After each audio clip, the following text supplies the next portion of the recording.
Hello दोस्तों, IT online education में आपका बहुत बहुत स्वागत है। दोस्तों, थंबनेल से तो आप जान ही गए होंगे कि मैं मगध साम्राज्य का पार्ट 2 लेकर के आया हूँ।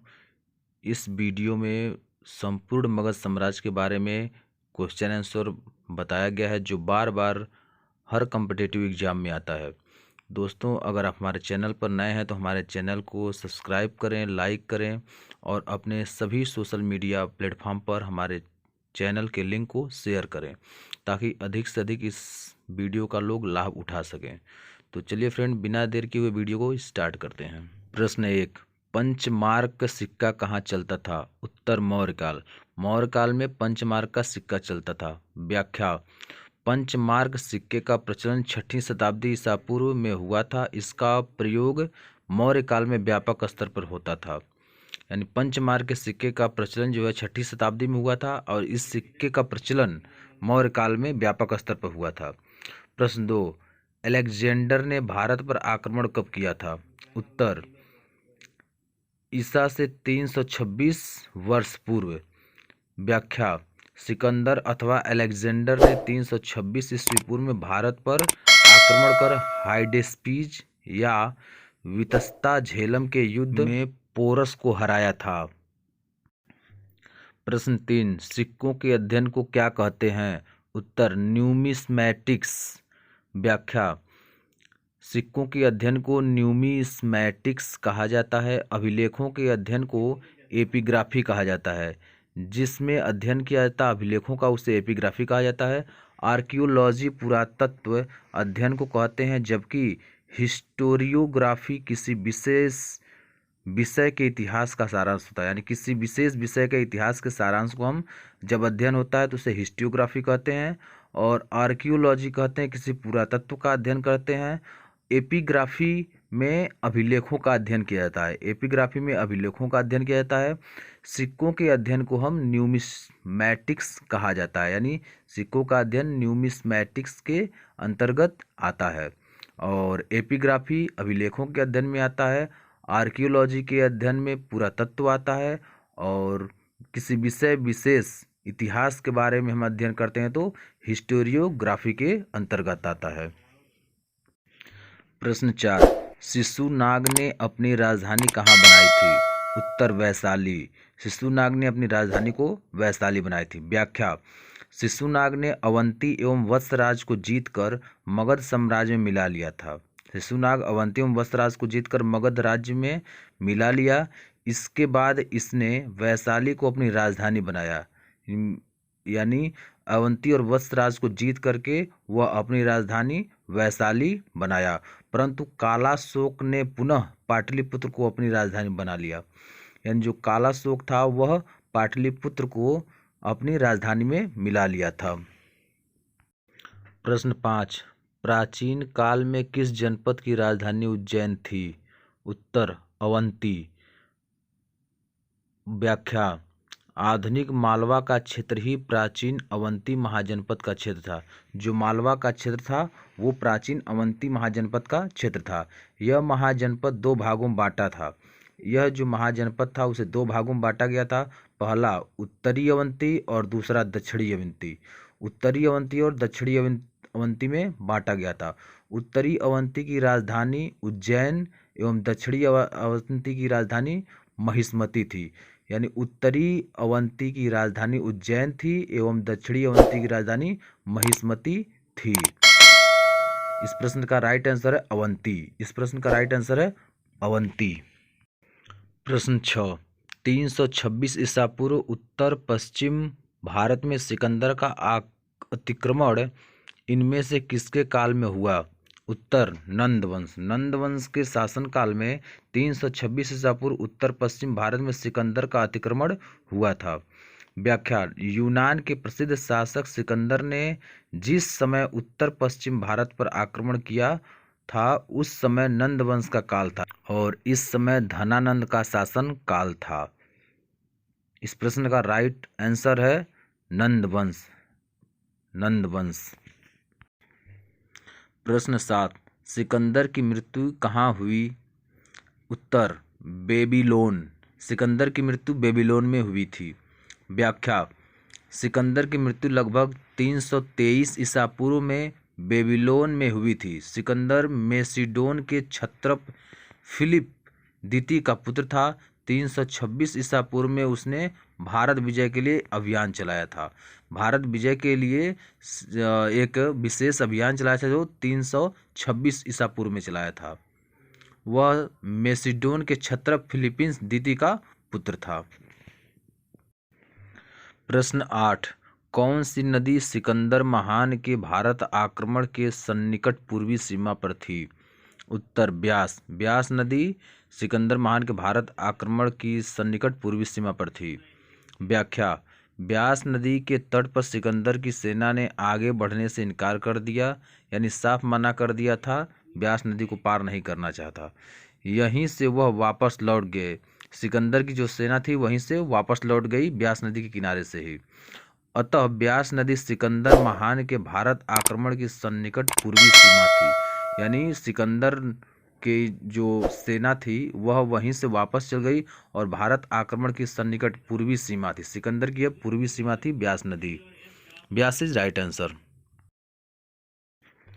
प्रश्न 9, किस यूनानी इतिहासकार को इतिहास का जनक कहा जाता है? उत्तर हेरोडोटस। हेरोडोटस को इतिहास का जनक कहा जाता है। व्याख्या, यूनानी इतिहासकार हेरोडोटस को इतिहास का जनक कहा जाता है। यूनान देश के रहने वाले इस इतिहासकार का नाम हेरोडोटस है। इन्हें ही इतिहास का जनक कहा जाता है, यानी इतिहास के जन्मदाता हैं हेरोडोटस। 5वीं शताब्दी ईसा पूर्व में उसने हिस्टोरिका नामक पुस्तक की रचना की थी। 5वीं शताब्दी में हेरोडोटस ने हिस्टोरिका नामक पुस्तक की रचना की थी। ये एक यूनानी इतिहासकार हैं। प्रश्न 10, मगध का कौन सा शासक बुद्ध का समकालीन था? उत्तर बिंबिसार। बिंबिसार मगध का शासक था जो बुद्ध के समकालीन था। व्याख्या, बिंबिसार मगध में हर्यक वंश का प्रथम शासक था। हर्यक वंश का प्रथम शासक बिंबिसार था। यह महात्मा बुद्ध का समकालीन था। यह महात्मा बुद्ध के समकालीन था। इसने भगवान बुद्ध के निवास के लिए बेलुवन नामक विहार का निर्माण भी करवाया था, यानी बिंबिसार ने बेलुवन नामक विहार का भगवान बुद्ध के लिए निर्माण कराया था। प्रश्न 11, किस बौद्ध ग्रंथ में 16 महाजनपद के बारे में जानकारी मिलता है?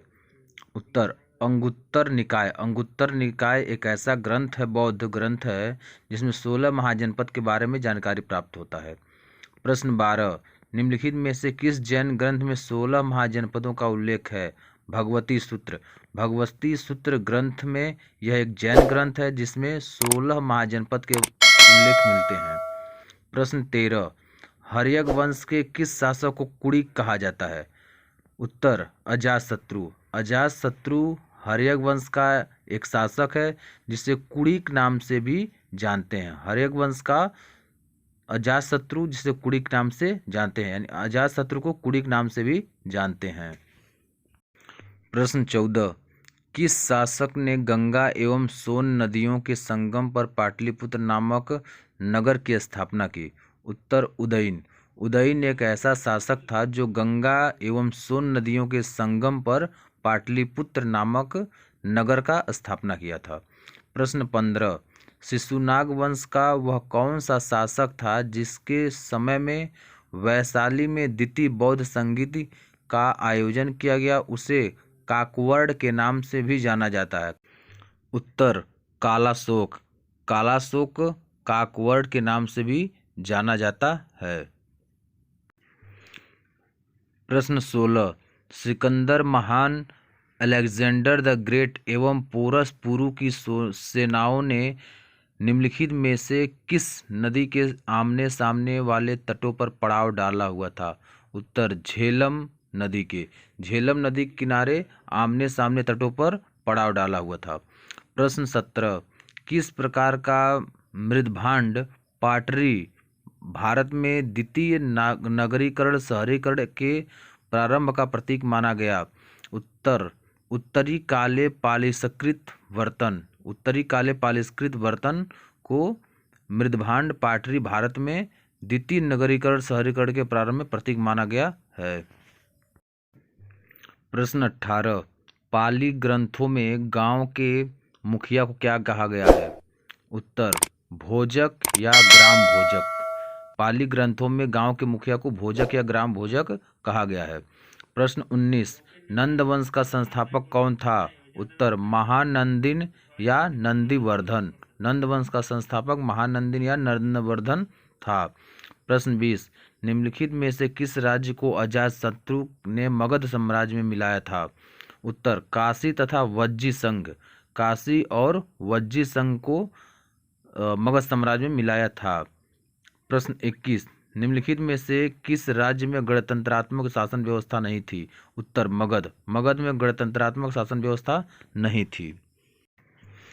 प्रश्न 22, सम्राट अशोक का एकमात्र उत्कीर्ण शिला रूप चित्र कहाँ पर पाया गया है? उत्तर कनगनहल्ली। कनगनहल्ली जगह पर सम्राट अशोक का एकमात्र उत्कीर्ण शिला रूपचित्र पाया गया है। प्रश्न 23, निम्नलिखित में से मगध का कौन सा राजा सिकंदर महान का समकालीन था? उत्तर धननंद। धननंद मगध का वह राजा था जो सिकंदर महान का समकालीन था। सिकंदर महान के समकालीन था। प्रश्न 24, मगध के किस प्रारंभिक शासक ने राज्यारोहण के लिए अपने पिता की हत्या की और स्वयं इसी कारणवश अपने पुत्र द्वारा मारा गया? उत्तर अजातशत्रु। अजातशत्रु मगध के प्रारंभिक शासनकाल ने राज्यारोहण के लिए अपने पिता की हत्या किया था और स्वयं भी अपने पुत्र के द्वारा मारा गया था। उत्तर अजातशत्रु। अजातशत्रु। प्रश्न 25, प्राचीन श्रावस्ती का नगर विन्यास किस आकृति का है? उत्तर अर्धचंद्राकार। प्राचीन श्रावस्ती नगर का विन्यास अर्धचंद्राकार है। प्रश्न 26, उदयीन के संबंध में निम्न में से कौन सा कथन असत्य है? उसने गंगा एवं गंडक नदी के तट पर पाटलिपुत्र की स्थापना की और उसे मगध की राजधानी बनाया। यानी उदयीन के संबंध में यह सत्य है कि उसने गंगा एवं गंडक नदी के तट पर पाटलिपुत्र की स्थापना की और उसे मगध की राजधानी बनाया। प्रश्न 27, ग्रीक लेखकों द्वारा किस शासन के लिए अग्रमीज प्रयोग किया गया है? उत्तर धननंद। धननंद शासक के लिए अग्रमीज शब्द का प्रयोग किया गया है।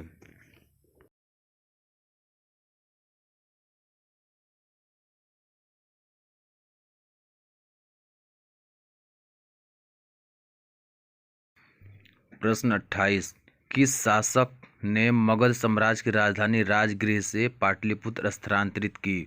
उत्तर उदयन। उदयन एक ऐसा शासक था जो मगध साम्राज्य की राजधानी राजगृह से पाटलिपुत्र स्थानांतरित किया था। प्रश्न 29, शिशुनाग के समय में मगध साम्राज्य की राजधानी कहाँ थी? उत्तर पाटलिपुत्र। शिशुनाग के समय में मगध साम्राज्य की राजधानी पाटलिपुत्र थी।